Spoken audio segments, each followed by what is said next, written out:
going to be introducing two Pollys to you who are polar opposites.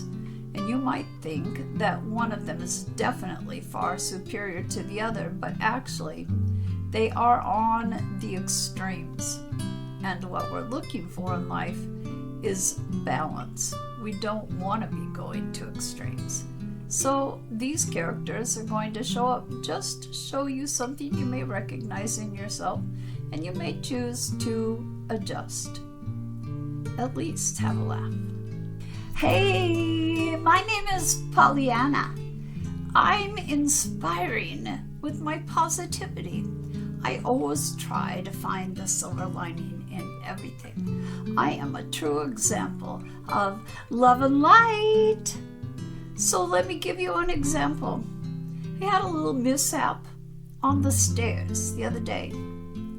I broke both legs and both arms, and people have been very sympathetic, but I'm like, oh no, it's okay, because I can still bend my little finger with no problem when I drink my tea.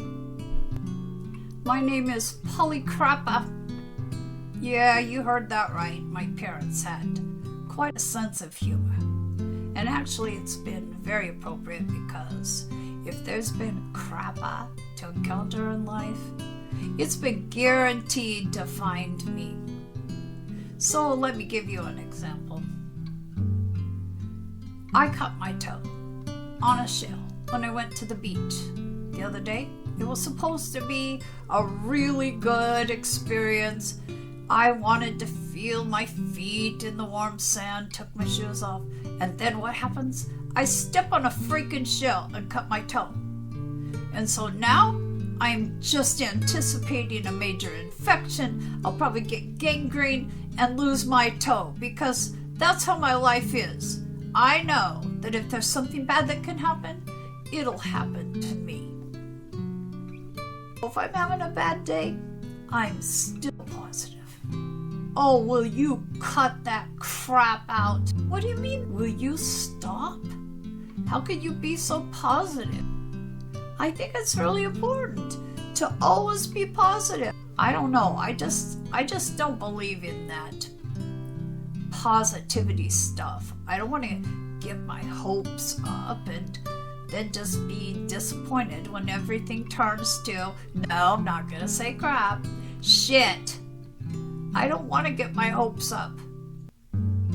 What's the matter with always seeing the bright side of things? I think it has served me well.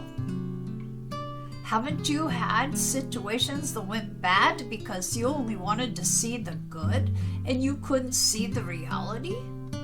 Well, yeah, that's happened before, because I don't like to see negative things in other people either, and I've kind of ignored the red flags, I guess you could say, and yeah, I guess I've been hurt because of that. You just don't see the point in thinking that things are going to go well when life hasn't gone well to this point.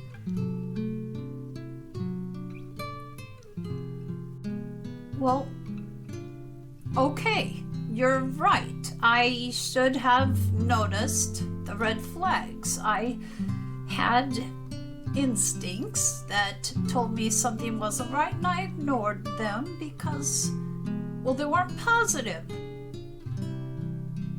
I get your point. Thanks a lot. Oh, but no, love and light. Keep your love and light. Ugh. As you can see, the two Pollys are quite different in their approach to life. And I think you could see that they both take an extreme approach. Now let's just go to always expecting things to go wrong. We have to remember, we're putting that vibe out there to the universe. And the universe allows us to always be right. So Pollyanna doesn't score any points in the opposite direction if she is harming herself or causing hurt. because she's ignoring her instincts that tell her, oh no, this isn't a good situation or this isn't a good person. As to hope, I gotta tell you, I've struggled with this one quite a bit because there's something in my life that I have wanted for years.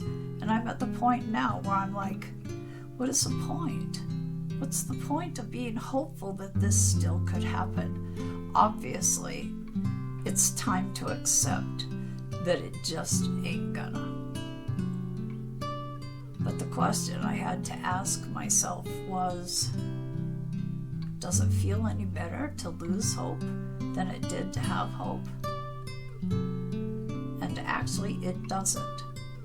So if we can figure out a way to detach from the outcome, it's still okay to want something, but not to be so dug in that it has to be this way or no way.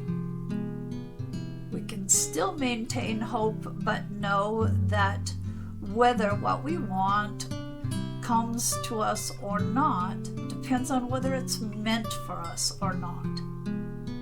Ignoring red flags just leads to some painful lessons. But not even considering or being open to the idea that good things can happen, that everything's always going to be negative, is hurting ourselves also. If we don't allow ourselves to hope for changes that would make life easier or more pleasant, the universe is going to let us be right. So hopefully you're not on either of those extremes. But if you think you're leaning a little too hard in one direction or not, just think about, are you being loving to yourself to take that stance? Does it serve you to pretend that everything is beautiful and wonderful in the world? Are you just fooling yourself? And are you being loving to yourself to think that nothing can ever be good or could last if you were suddenly to experience being happy? On almost everything, it's better to try to be somewhere in the middle and to avoid the extremes. And I know this was a silly way to show it, but hey, I have fun. In everything, we have to be realistic. We can't just pretend that we live in a fantasy world, because ultimately we're going to have something come up that shows us we do not. We live in the real world, but also we do create what our real world is with our thoughts and our beliefs. So why go all the way to everything's always rosy, or all the way to nothing will ever be rosy, and just try to find some kind of balance in the middle? It's just a thought.